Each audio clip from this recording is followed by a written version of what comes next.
Jestem artystką wizualną, studiowałam rzeźbę przez 10 lat, w tej chwili zajmuję się fotografią, przy czym jest to fotografia tradycyjna. Używam tradycyjnej ciemni, tak zwanej mokrej ciemni.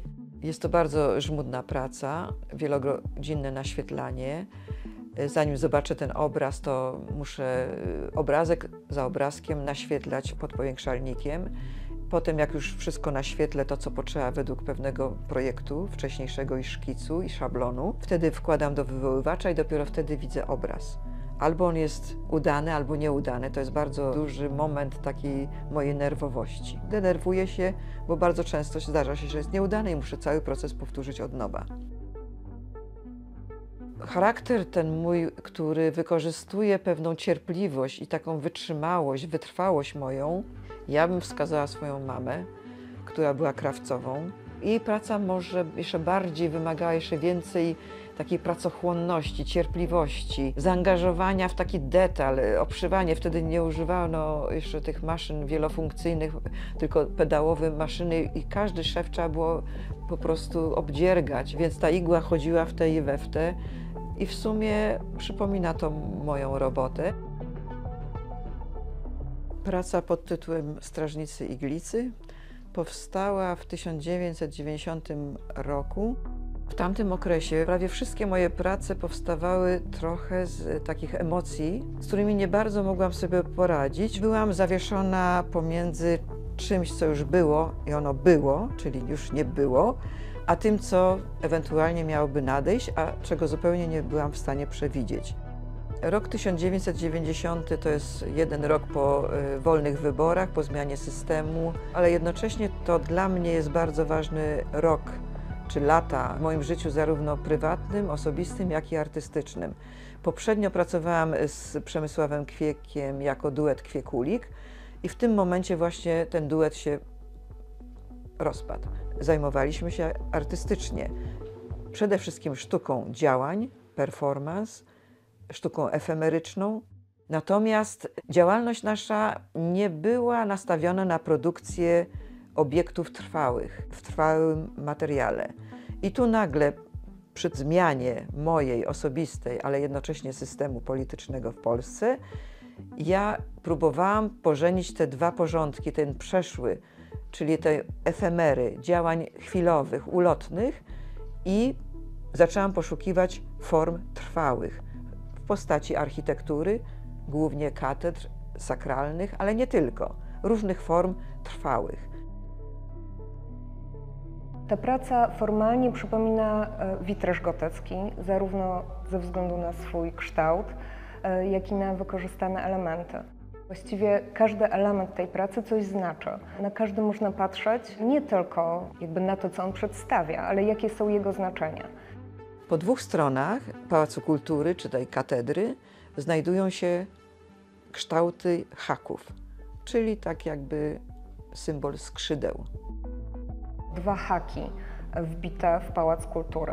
To haki na mięso, kojarzone w tym czasie nadal ciągle z takimi pustymi, białymi hakami ze sklepu mięsnego, na którym właśnie nie było tych produktów, które można było kupić. Więc puste, nagie haki wbite w ten symbol władzy, dodatkowo można powiedzieć, że odbierają mu jego siłę i jego znaczenie. W centralnym punkcie całej pracy znajduje się okrąg. To, co jest w środku tej formy, czyli rozeta, nawiązuje do katedry. Tutaj znajduje się mój model, Zbigniew Libera, artysta znany. On nie występuje pojedynczo jako on, indywidualna osoba. On jest zmultiplikowany, a poprzez multiplikację jego znaczenie jako tego indywiduum znika. Ważne jest, co on buduje, czyli ta forma rozety, a on jest nieważny.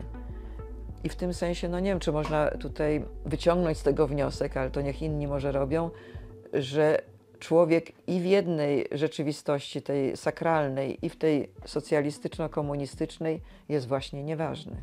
Liczy się system, liczy się ta ogólna, zewnętrzna forma i skala między tą zewnętrzną formą, wobec której należy się subordynować, a właśnie skalą człowieka. Jest on pozbawiony nie tylko ubrania, ale też tych oczywistych symboli władzy. Trzyma maszt, na którym nie widać flagi. Ta flaga jest w rękach tłumu, tego tłumu z pochodu pierwszomajowego, która z takim entuzjazmem wita osoby na tej honorowej trybunie pod Pałacem Kultury.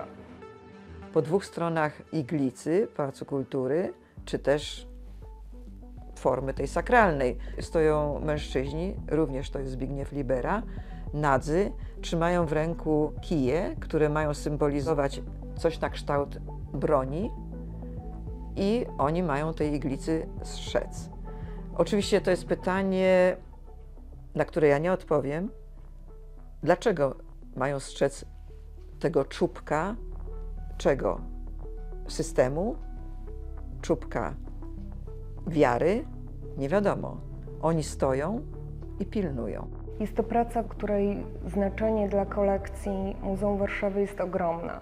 Ona wzbogaca ją na bardzo wielu poziomach i tak jak najważniejsze i najwspanialsze prace może być odczytywana zarówno w tym kontekście politycznym, jak i w kontekście fotograficznym w ogóle, jak i szerzej sztuki polskiej tego czasu sztuki krytycznej, czasu transformacji. I ta wielość znaczeń sprawia, że będzie na pewno wielokrotnie pokazywana zarówno na wystawach, jak i będzie pretekstem do wielu spotkań i rozmów.